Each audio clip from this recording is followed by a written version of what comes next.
All right, guys, welcome back. Season 3, the Hawk Vision Podcast. I'm your host, Chuck Hawkins, here to help you shorten the learning curve on your way to greatness. We've had over 100 interviews of successful entrepreneurs, thought leaders have graced this show so that we can understand what the process of chasing and achieving greatness looks like. Make sure you like, share, subscribe across all your social media platforms, especially here at YouTube. More importantly, share this podcast with other visionaries just like you. Before we get started, make sure you take a look at the show notes. You'll see ways to support the show, buying your favorite host a cup of coffee or two. My subscribers, you already know, if you do so, you'll receive something special behind the scenes on the back end, as well as sponsorship opportunities in those show notes. Now, that that's out of the way, our guest this week is someone that I think is doing some of the most important work of our time. I've watched this woman grow on social media in business for a good minute, and her energy, delivery, and commitment to results is second to none. She is extremely insightful. If you follow her on Twitter, you've seen tons of gems being dropped multiple times a day. Someone that is experiencing exponential success in her business and actively walking the talk. I have so much respect for her. Can't wait for you guys to hear from her. Miss Jalea Rock, welcome to the show. Hi, how are you doing? Thank you so much for having me. Giving me far too much praise here, but thank you so much for having me on the show. Absolutely. You can see what happens when the coffee has not kicked in, right? Right. It's So. okay. That's okay. It happens. It happens. It does. It do does. what it do. Everybody knows we're human here. So before we jump in, I have got to ask about the origin story. What made Jalea Rock step into the realm of entrepreneurship? Man, so I want to be transparent with folks. I'm a corpreneur. So I still have a day job. I know there are people who are like, go out and leave. That's for some folks. Right now, I'm still doing both. But I got into starting my own business because for two reasons. One, I noticed that there was a stark difference in how how Black and brown professionals were being seen in the career space, and the opportunities they weren't getting, how they were carrying themselves. And for me at that time, I said I wanted to help to level the playing field. Yeah. And so I was coaching friends, doing career coaching for friends and so forth, free of charge for a long time. But I just started to notice the difference when I was recruiting for my day job. And then on the other hand, I was coaching one of my close friends for free, and he got his first 6-figure job and was celebrating. It's like, okay, yes. Julia, thank you so much. But you really should start charging people for this. Like, stop giving us away for free. Yeah. He's like, what you have is too good. And so I was like, you know what, Julia, can you actually start your business? Like, can you launch this? Yeah. And really make a business out of this? And so that's really how I got started. This was back in 2013. It's really seeing a need in the marketplace. And we can get more into my business as we go, but I saw a need in the marketplace, and then also prompting from someone else that I was already helping. And the person said, hey, I appreciate the free help you gave me, but you should have took a couple dollars for it. You should start charging other people for it. And that's when I really tried to ask myself, is this something I want to do? Because starting a business is not easy. It's not something that you do on a whim. You really got to think about, what am I trying to do in the marketplace, and what problem am I trying to solve? And am I willing to put in the work to do this? Right. And so that's really kind of how I actually got into the mindset of our entrepreneurship. And that was back in 2013. And I'm, still running my business. The focus has shifted. Yes. For time, but that's how I got into it. Love it. And I love that you called it a corporatepreneur, because I think social media will have you, walking away from your good job, right? Because you have this vision, this dream, this passion. And what they don't tell you is when you walk away from that good job, you also walking away from your benefits, right? You're walking away from the security of knowing that, at least while you build, you still have some money coming in. And I do not subscribe to that structure. So. At all. A lot of the folks who are saying this on social media, What they don't tell you is that they've got a rich dead relative that gave them a nest egg, or they have a spouse that has a steady job that they're maintaining, or there's some other angle that you don't have any flavor of, but they're just saying, go quit your job, go leap, and so forth.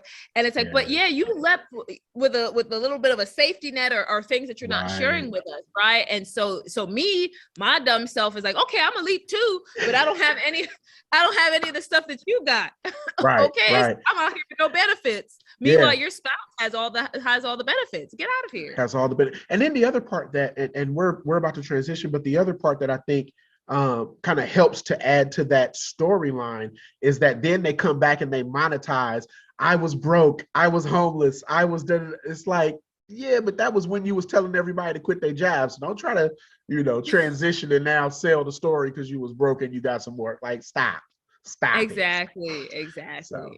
So talk about this mission when basketball is no longer life. Help me out. Yeah. So just to set the tone for everyone. So, back in 2006, I started providing kind of career services for folks. I started writing resumes and doing cover letters for people just for free at my university at the time. So I'm going to date myself that 2006, I was in college back then. Okay. And I saw that, there was so much I could learn if I wanted to get a really good job when I graduated. And so I spent all the time I could in the career services office, and, everyone knew me by name. And so I went to every workshop and I soaked up the knowledge, and then I started to share that with friends. And so between 2006 and 2013, I was helping corporate professionals who were my family circle, my friend circle, for free. And then in 2013, I officially kind of started charging folks based on the rationale that I said, because I wanted to help Black and brown people level up in their careers and level the playing field with the non-Black folk. And then, like I said, I helped my friend, and I said, okay, well, now I'm going to launch this business. And so for over the years after that, I was helping corporate professionals level up and helping them get high paying jobs, exit toxic workplaces, all these things, and, celebrate. But then I got to 2021, and a corporate client of mine, she said, my brother's coming back from playing overseas and really and is in need of a job, because a lot people see basketball players and they think everybody's got LeBron or Steph Curry endorsements, and that's just not the case, right? Right. So she's like, hey, do you mind chatting with him and seeing where things can go? And he had played, I believe it was for the Clippers at one point, the Grizzlies, and then went and played overseas ball, and then he was coming back and needed help. Okay. And so after kind of starting to work with him and talk with him, and started to coach him, I realized how much there was a need for athletes, because a lot of stuff he just didn't know, because he was never exposed to it. It wasn't a consideration, because again, if you're going from college into playing basketball, you're not really thinking about how to get a corporate job or maintaining a corporate job or, getting a salary, navigating the workplace. None of that is something that you think about. It's like, listen, I'm about to go and get this bread in the league. And that's what we don't. And so working with him, I realized, like, while I'm enjoying this, but also, like, man, there's a lot of like brothers and sisters who are playing ball who don't have any of this skill set. Right. And now he's got a job and so forth and so on. And so at that point I said, when you started your business, Julia, you wanted to fill a need in the marketplace. But now there's so many Black career coaches out there. Everybody's doing career coaching. And so I said, how about I let the others have that and go to another market that is underserved, because that's how I started in my business. And so this is another opportunity for me to go into a market that's underserved, because when it comes to Black and brown, I promise I'm gonna shut up in a second, but when it comes to Black and brown basketball players, they don't have the nest egg that some of these white players have. They have trust funds or some other, so they have some sort of safety net or landing when they come out of the league. But a lot of these Black and brown players, they don't have that.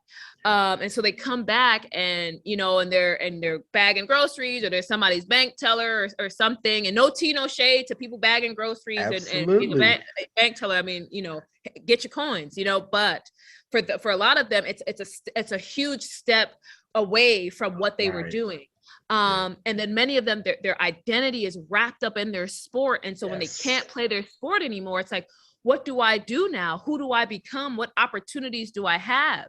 And so me being able to step into this marketplace and serve the people who look like me to again level up in their careers. I did that with corporate professionals, and now there's another market where I can help people level up and realize that there's hope for them, there's career options for them. They can feel good about themselves, feel good about their futures, feel good about being able to provide for their families, because they have these opportunities now. So I just that's my goal is to, and we can talk about my program later, but I want to help at least 100 athletes this year to get into new careers and get some clarity around their next steps, because especially for the brothers out there, and I want to help the sisters obviously, but especially for the brothers out there who have families to provide for, I want to help them have options. Listen, so I have a background in HR recruitment as well, so I totally understand the lack of, it's almost like a reverse reality check, right? Because you've lived in the sports world for so long where you've never had to even entertain these conversations of how to present yourself, how to interview, how to navigate day-to-day, corporate conversations. All of those things are just so different. And it makes me want to ask, like, in all things, both sports and business tends to evolve every few years, right? And what I've noticed lately in basketball specifically, thanks to players like Steph Curry and LeBron, is that it's become positionless, right?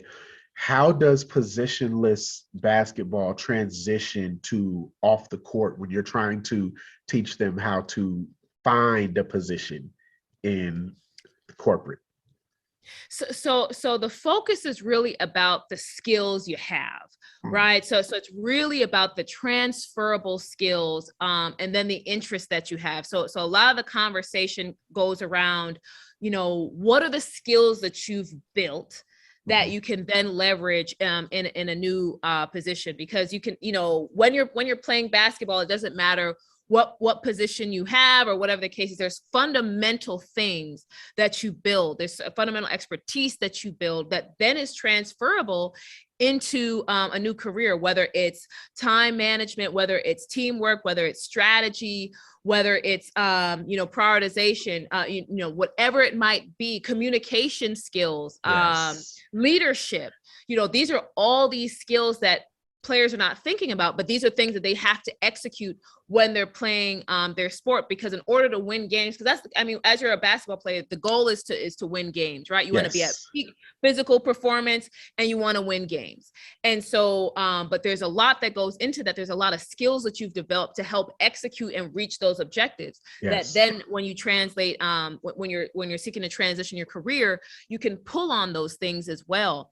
And what a lot of athletes don't realize is that their willingness and their ability to compete and not make excuses will set them apart in the workplace, because there are a lot of people in the workplace who are like, well, I need this and I need that and I can't and I can't. But when you're an athlete, it's like, you've got to execute because you've got to win the games. And so they're willing to work harder. They're willing to put in the effort. They're willing to lead. They're willing to be coached. That's the other thing, being coachable. Because when you're an athlete, someone is educating you and directing you and conditioning you so that you can be at peak performance and again win games. When it comes to being in the workforce, it's a very similar thing. In order for you to reach the objective of the team, whatever the team objective is, you've got to be willing to be coached, and having that mindset will set you apart from the person who's like, I know everything. I know what to do. Like, you don't need to tell me anything, right? Meanwhile, this athlete's coming in like, hey, let me know what I have to do. Okay, that's an area of improvement. Let me go and work on that. And then they're able to come back and be better than ever because they were willing to take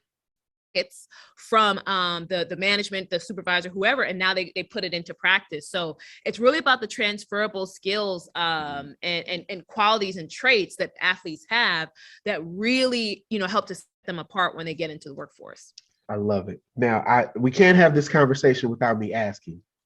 Okay. And this may have a heavy reflection on the rest of our friendship for the rest of our lives, but King James or Michael Jordan? Michael Jordan, any day of the week. How do you say that with a straight face? Are you kidding? Is this? I'm just saying. I'm like, am I being punked? Is like Ashton Kutcher like getting punked? Absolutely not. But the reason that I asked is because there's always that conversation of who's the GOAT, right?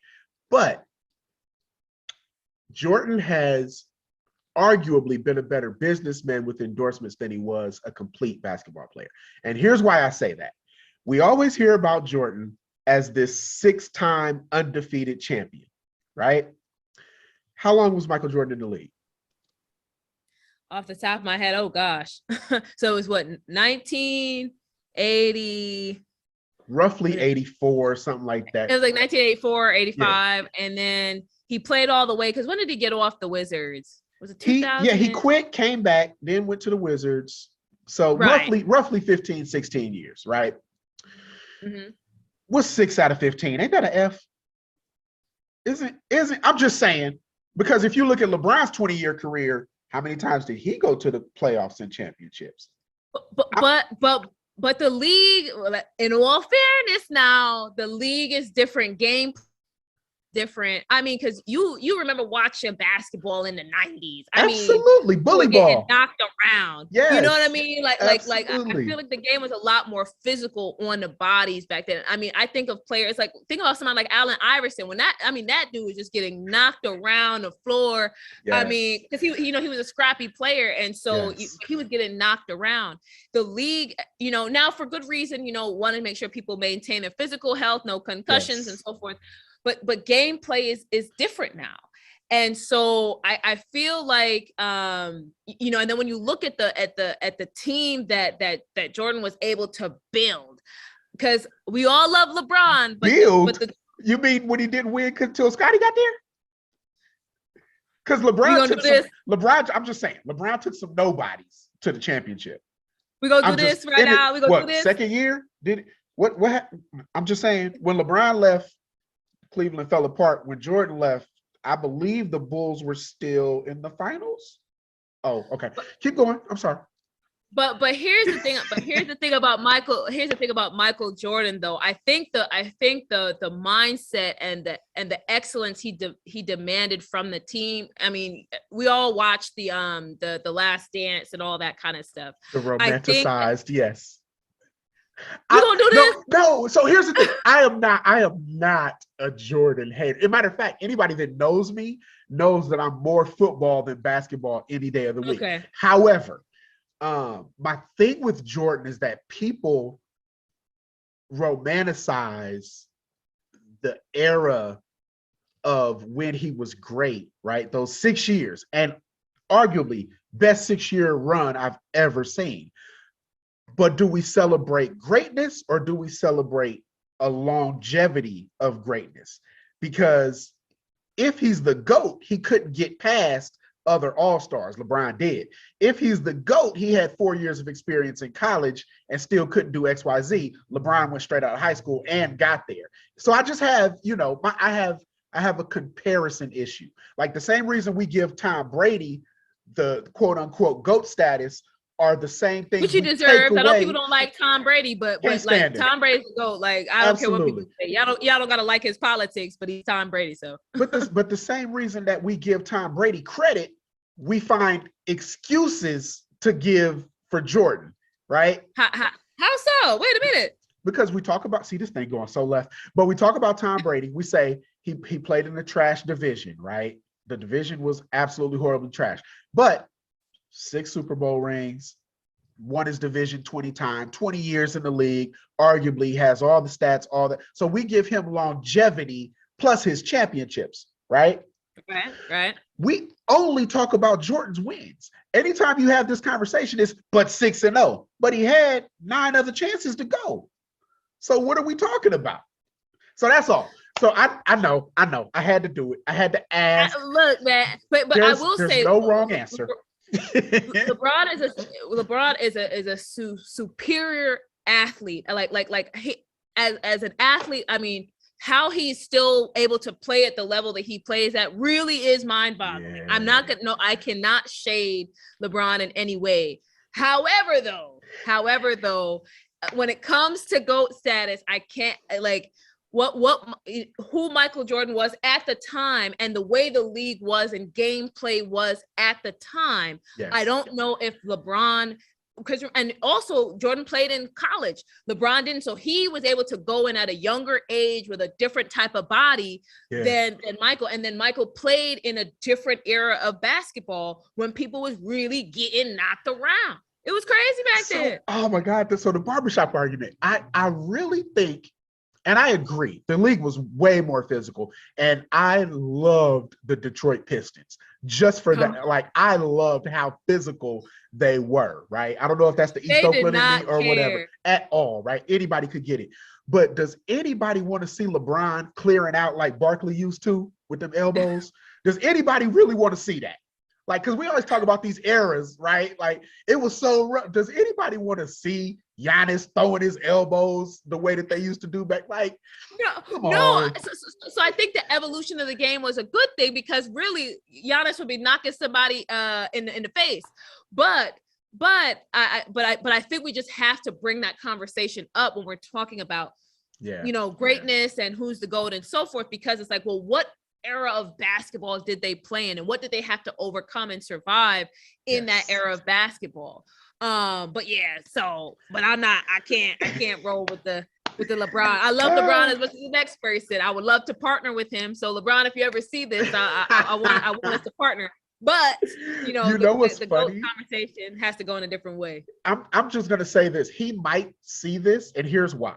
One of the barbers that's on his TV show, The Shop, has been on the show, and he's a friend of mine. We went to high school together. We have a pretty good history. So I'm just saying, he might have heard you say it's not him. Now, but it's for good reason though, LeBron. We can talk about it. We can talk about it. Brian, she don't know. No, I'm playing. So let's get back on track, because we could do that one all day long. But it leads me to my next question.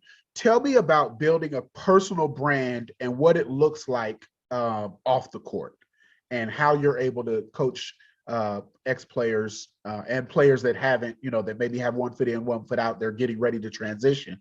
How do you help them coach into building their personal brand? It goes back to the fundamentals of what do you want to be known for now, and how do you want to leverage your kind of your past experience in that direction. So one of my clients, he's now coaching. And so it's building, it's about building that personal brand around what do I want to, who do I want to be, or what do I want to be known for? Okay. And so, in his case, it's about helping to shape, other players, helping to condition them, transform them, and get them to peak performance. And here's what he knows about getting to that certain level as a basketball player. But you want to be known for being able to help athletes get to this level of performance, helping them to execute on the court. And so personal branding is really about, what is it that I want to be known for? What do I want my brand to be? So for example, when you think about a brand, you think about Nike or Apple or Coca-Cola or Pepsi. There's specific things that you associate them with, right? And so, what the swoosh means. That Apple, they may have inferior products, but they have better marketing. I mean, it's you know what I mean? And shout out to Samsung. Listen, I got Apple everything, iPad, iPhone, I got Apple everything, but I know what's up. But but there's certain things you associate the brand with. And so when it comes to personal branding, that's what I talk to them about, whether it's through LinkedIn, whether it's through having conversations with people, how they position themselves online. What is it that you want to be known for? What do you want people to come to you for? What do you want, what problems do you want to solve or to be known for solving? And then building a persona or an image around that. And so personal brand is not about putting on or being somebody that you're not, but it's having a cohesive picture of who you actually are and what you want to do and what problems you solve. So that's, and for a lot of players, it's about how do you leverage your past career into creating that picture now going forward in a different direction. Love it. While you've been building your business and experiencing the success that you've had, what is your favorite social media app to use to build your business, and why? Well, so LinkedIn will always be the hill that I die on, because I love LinkedIn, and I think there's a lot of opportunity to connect with decision makers, and it kind of levels the playing field a little bit. But I'll tell you, that Twitter and Instagram have started to really kind of pop for me now, especially Twitter, with whether it's with Twitter Spaces, and just people being able to see your tweet. At the end of 2020, I put out a tweet that talked about, overcoming, being able to reach the end of the year in a pandemic and so forth. And I just, I put the tweet out. It was me just musing, and it got like 140,000 likes. It ended up on LinkedIn. My cousin in the UK sent it to me. She's like, "Hey, my friend sent me this." And so she asked me, "Is this your cousin here?" And I mean, I hadn't thought about that. But the thing about Twitter and Instagram is that posts, they gain such traction.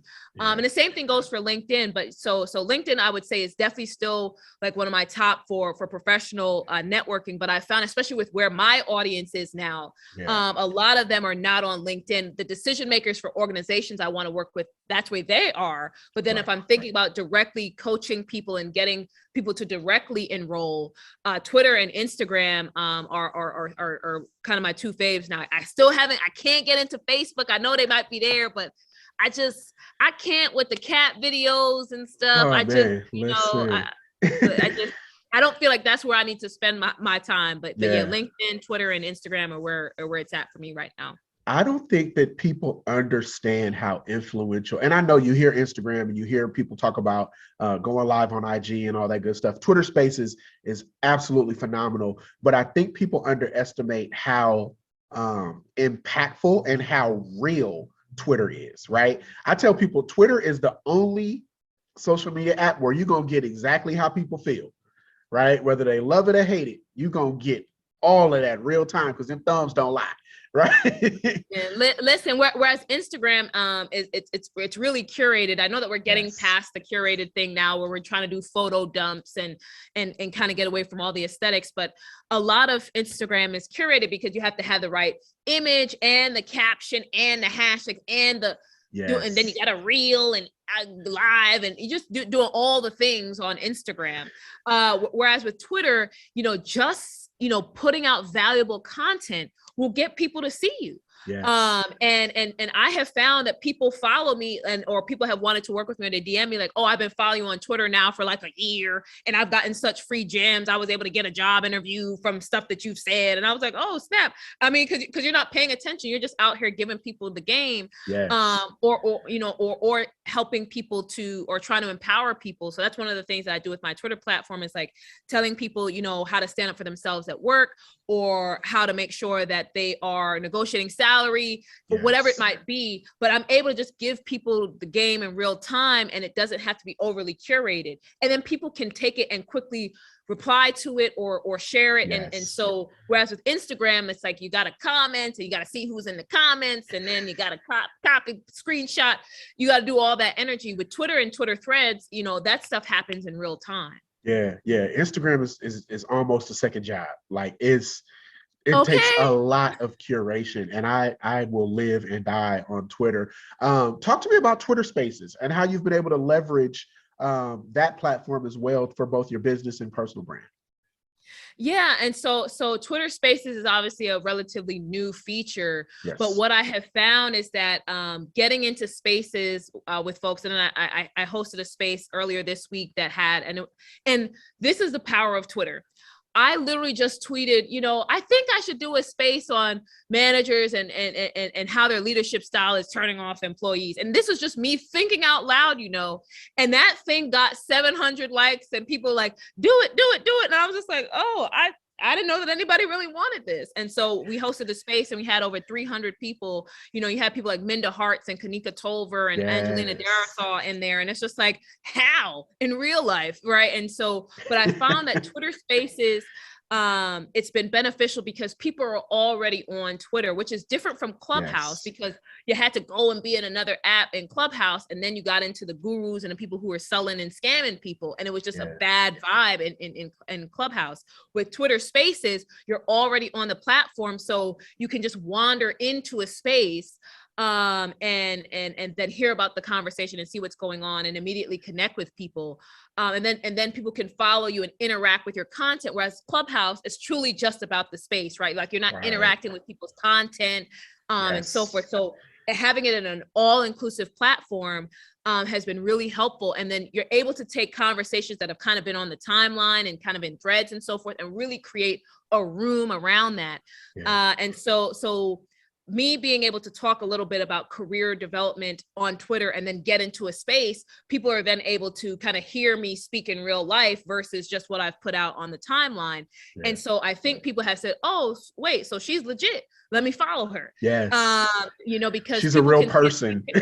Right, exactly. And then, they can ask you questions directly and hear how you respond in real time. They can hear your thought process, and you can give them a longer answer versus like, hey, you just respond with a tweet. When you're in these rooms, you get to hear from experts, you get to hear from other people.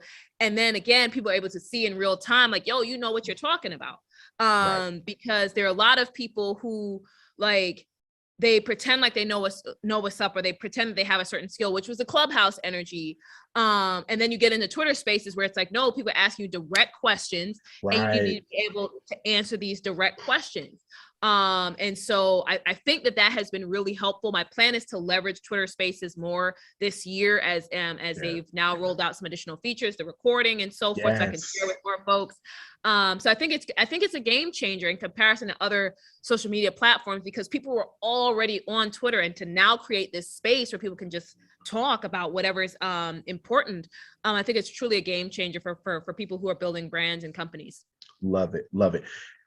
There's a certain demographic, and I won't say it's my listener base, but it's part of my listener base, 28 to 40, right? That age group.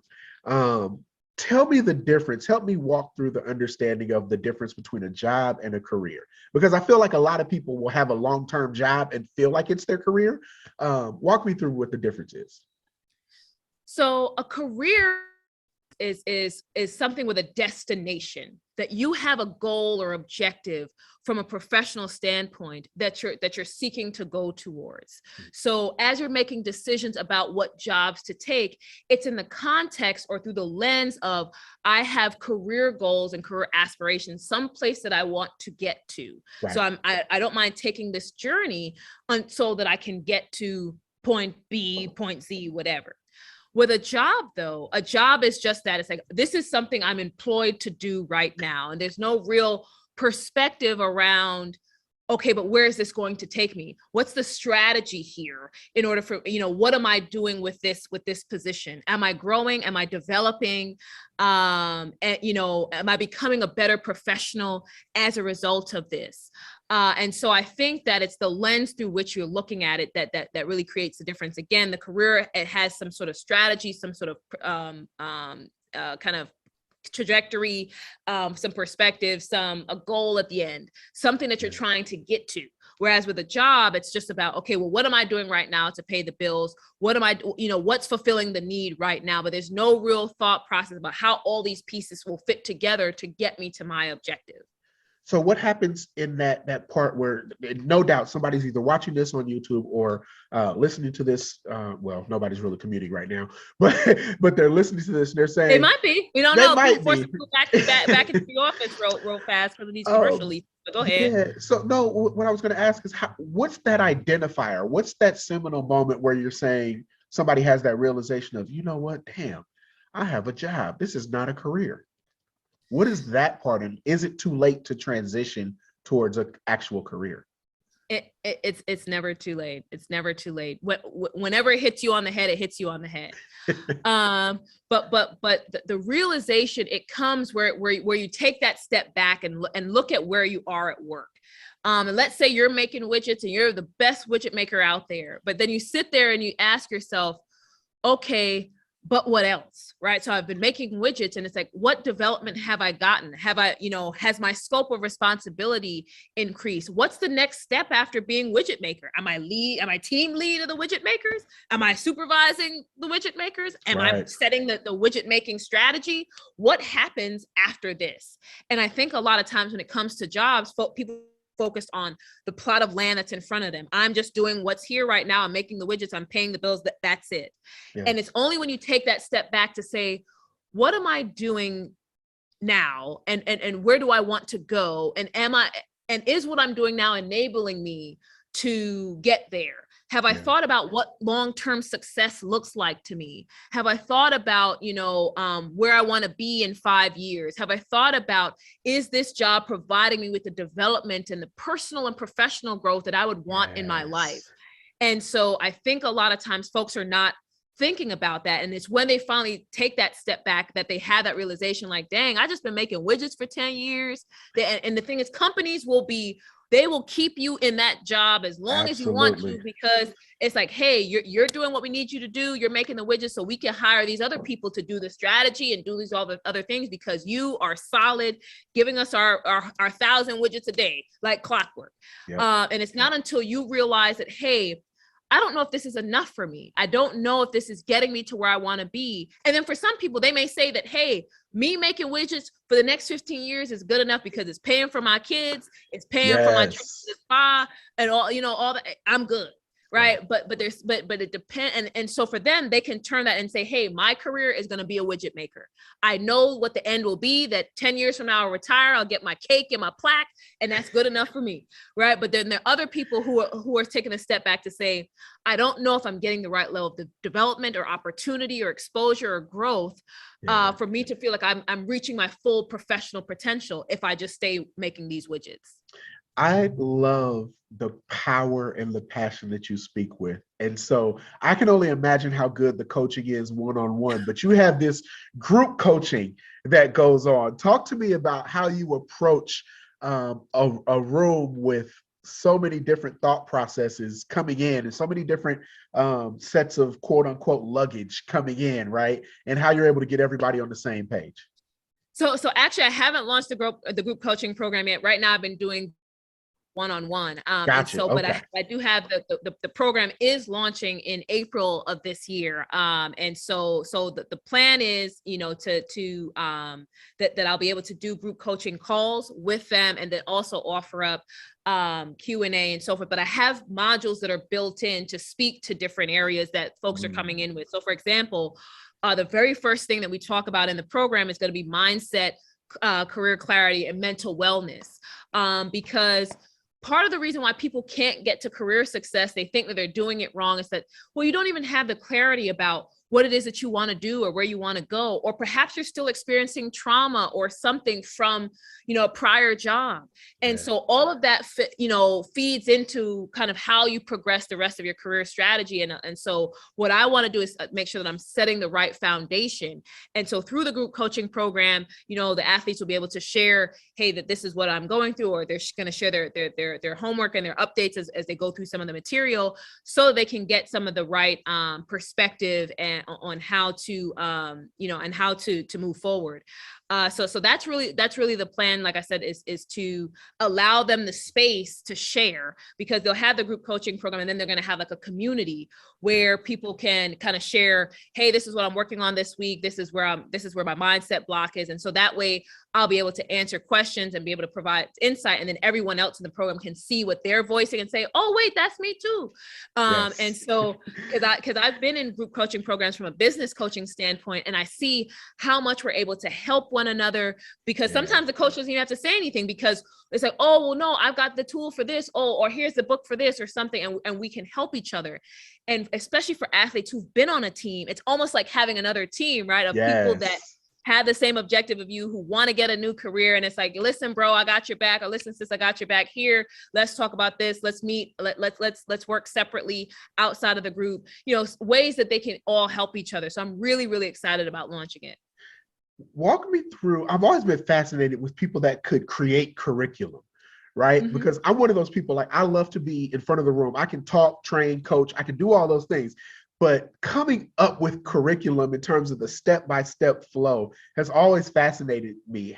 What does that part look like for you? So I think about kind of the starting point, the ending point, and then the journey the person needs to take. And I've used kind of my my one-on-one coaching programs, because I built a one-on-one coaching program. And so using that one-on-one coaching program and then seeing the journey that people had to get on in order to get from, I'm unclear about my job, or I hate my job, or whatever, getting from here all the way to confidently negotiating salary, entering a new job and crushing it. what's the process between here and there? What are the places they're going to stop at or need to stop at in order to get to that place where they're being effective? And so then it's about putting those various pieces together and it's thinking about what transformation needs to take place, in the individual in order for them to get there. And so that's why it's the mindset transformation that has to happen before anything.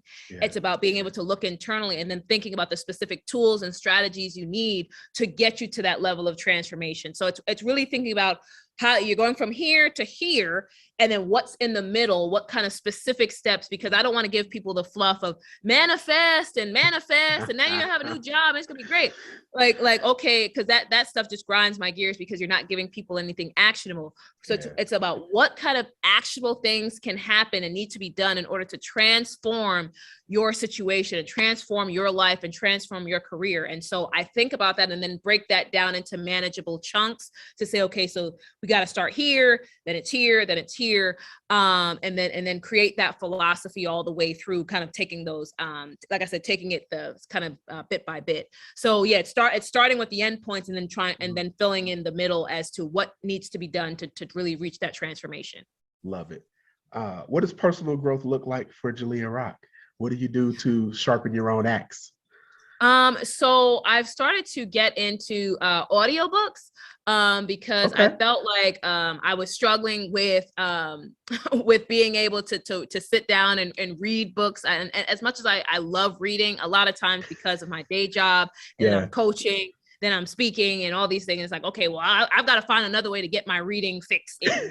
And so I've started to use Audible. I have an Audible membership. So I've started to read there. One of my new favorite books is The 12-Week Year by Brian Moran. It's a phenomenal book about getting away from annualized thinking and breaking your year down into 12 weeks. And I mean, it has truly heightened my ability to execute and focus, because you're not thinking about, oh, I've got 12 months to do this. It's like, no, you've got 12 weeks to execute. So it's a fantastic book for anybody who's looking to up their execution in 2022, because it just changes how you look at things. And then I also was reading Power Shift by Damon John. Love that book. And so just some options there for folks. But that's really what I do. And then also getting on Twitter and connecting with people who are in different spaces than me, and learning from them, whether it's having coffee chats or other opportunities so that I can learn from them directly. And then I also have my business coaching. You know, there are people who are like, oh, well, you don't need a coach, or if you need a coach, you're not really legit in what you do. And it's like, okay, first of all, that doesn't make sense. Right. But the fact is, in order for you to get better, you've got to get with people who are at a different level than you. Yes. Right. And so my business coach that I have right now, she's been able to make a ton of money in her business, and she's developed certain strategies and kind of formulas for helping her students in her program. And so learning from her, learning how she does certain things, learning how she's overcome certain just even mental boundaries and so forth in her, and from a business perspective, has been really helpful for me. So those are just a few of the things that I do to kind of really make sure that I'm on top of my game. I love it. I don't know if you saw it, but recently Dwayne Wade made a comment. He said that people will eventually forget about Jordan as the GOAT, the same way that we forgot about Kareem Abdul-Jabbar and Bill Russell. What do you think happens to the evolution of business and the evolution of that conversation where people forget about the work that someone has done, the accomplishments that someone has done?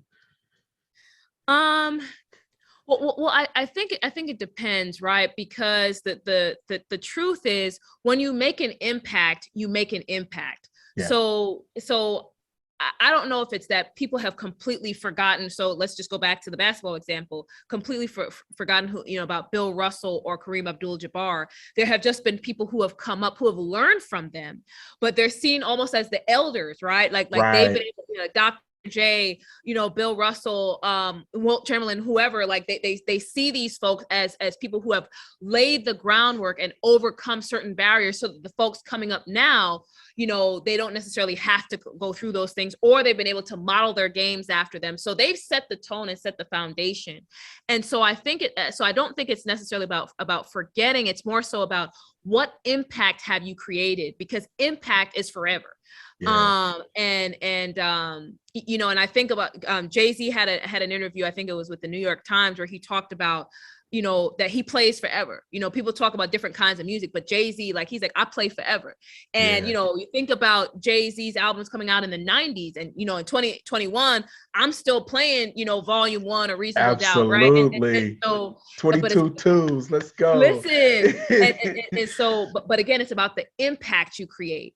And so I would encourage anyone to, when it comes to whether it's your legacy or people that you've seen go before you, and you're worried about, is someone going to forget, from a business perspective, is about what impact have you created? Who have you helped? Who have you been able to get the next leg up? Like that's what's going to be memorable. And like I said, so for someone like Bill Russell, who he still gets acclaim everywhere that he goes because of who he was and what he brought to the game of basketball, from a business perspective, what have you brought to the arena?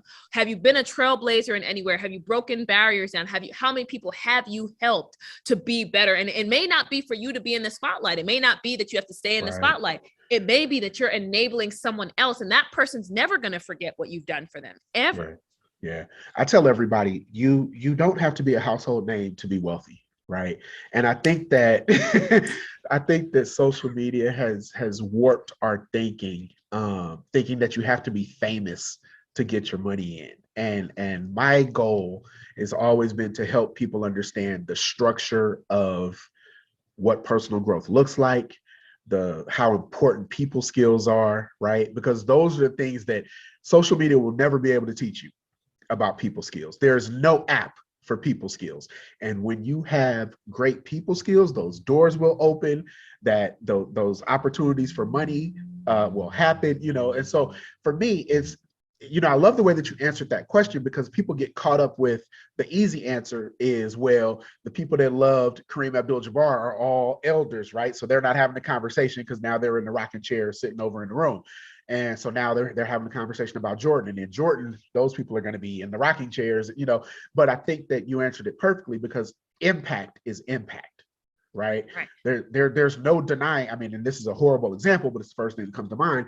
There is no denying that atomic bomb, right? When it hit, right? You don't have to talk about it, but Right. You know what I mean? Exactly. Let me ask you this. Favorite point guard of all time? And I'm going somewhere with this, so there will be no argument, but I'm going somewhere with this. So, favorite point guard of all time? Oh, man. Oh. Ooh. She said, she's scratching her neck. She's like,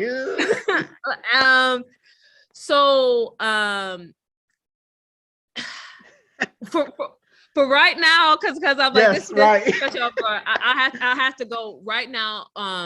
Steph Curry. And here's why. Okay. Here's why. I've got plenty of others that we could go down, like Rajon Rondo in his heyday in 2007 and 8, when I was telling people, that kid's going to be a superstar. And then they won the championship right after that. I was like, yes. I called it. I'm like, that kid is going to be amazing. But Steph Curry, because I feel like the way that I see him see things on the court, I mean, and just like the way that he's seeing things, and I'm just like, how did he even see that person in position there? Like, I mean, that man can read the court so well. And we can have an argument about other people, but absolutely, right.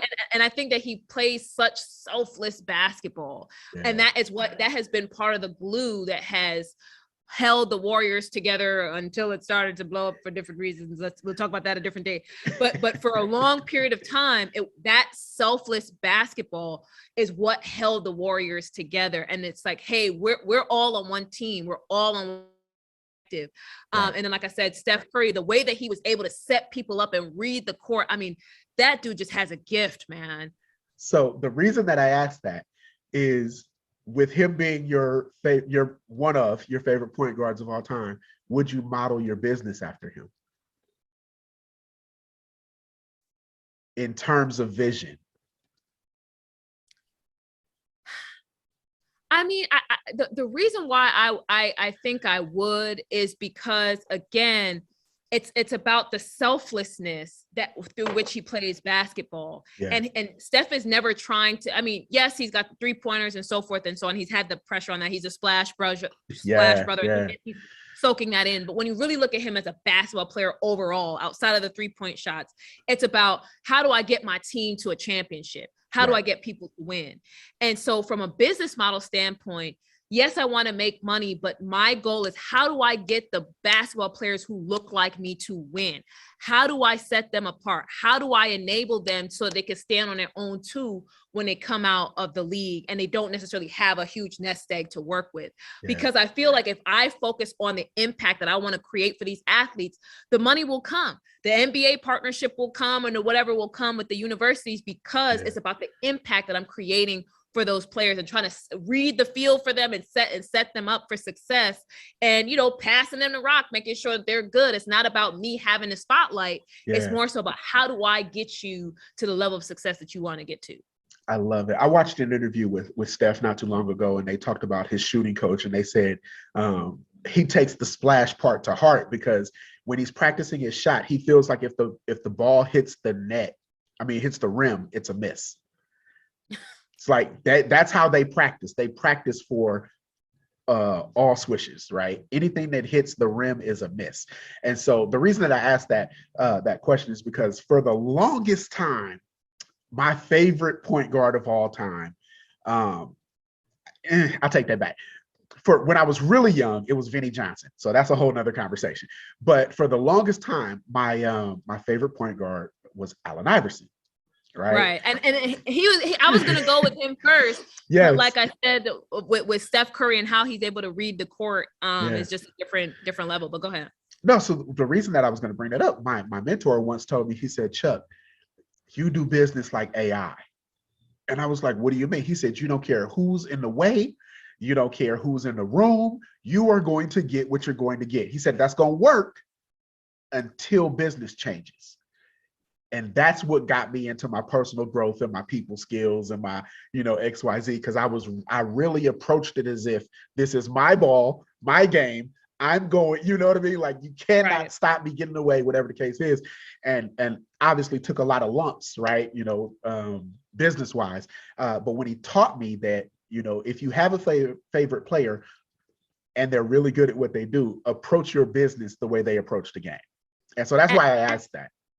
And if you think about it, in a space where, especially for Black people, there's this crabs in a barrel mentality a lot of times, where it feels like we all can't win. There's not enough for us to all eat. And that's not really the case, And so with Steph Curry, when you see that he's getting Draymond involved, he's getting Clay involved. Well, now that Clay's back, thank God, right. But when we think about when the Warriors were at their peak, right? You had Andre Iguodala, all these folks that he was able to get involved on the court.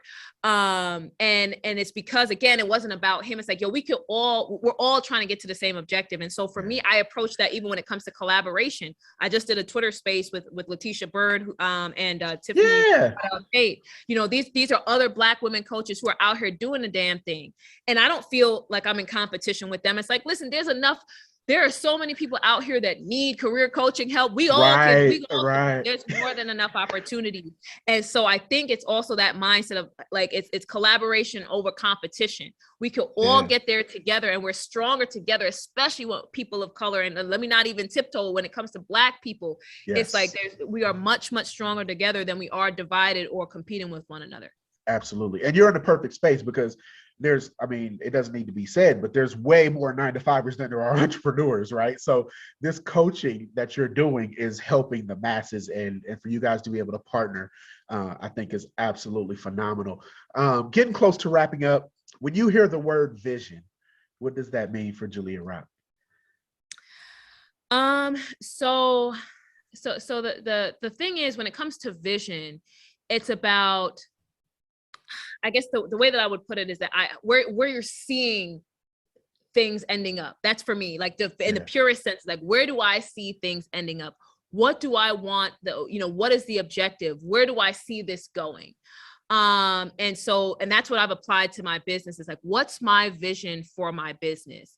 And it's really to change the narrative for Black and brown basketball players who don't have endorsements, right? Yeah. It can't just be LeBron endorsements and then bagging groceries. Mm-hmm. It has to be changing the conversation, changing the narrative for basketball athletes so that they know that they have options, that they have a future.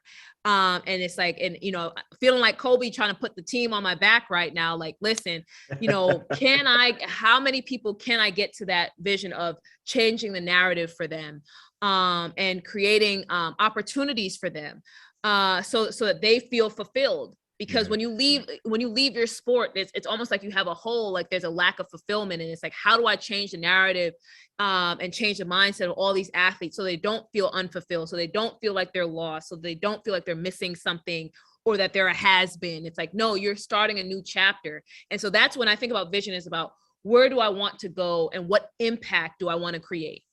You know what just kicked into my mind, and I actually made a note of this while you were talking, is Black and brown communities have done an amazing job of getting us to see the court, right? So when I say the court, I mean the opportunity that's directly in front of us, right? To play sports, to be in entertainment, to be on social media, to be an influencer.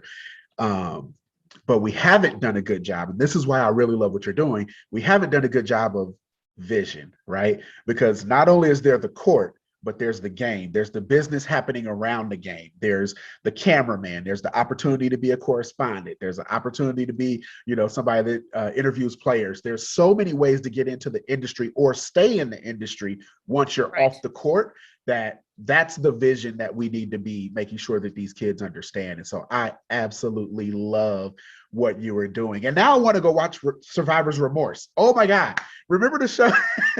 I want to go back and watch Survivor's Remorse on HBO now. Okay, so this is the whole thing. Getting close to wrapping up. So here's my question for you. Somewhere there's a woman listening to this episode and she's thinking, it's too late for me to start now. It doesn't make sense. I got a young kid, or I've been at my job for 7 years now. Too many people are already doing it. What do you say to that woman that's listening to this episode? You just got to start. What is for you is for you. And the longer you keep telling yourself it's too late, you're getting closer to the point of not even executing. So it's about just starting where you are, knowing that what's for you will be for you. Someone else can't take what's meant for you, period.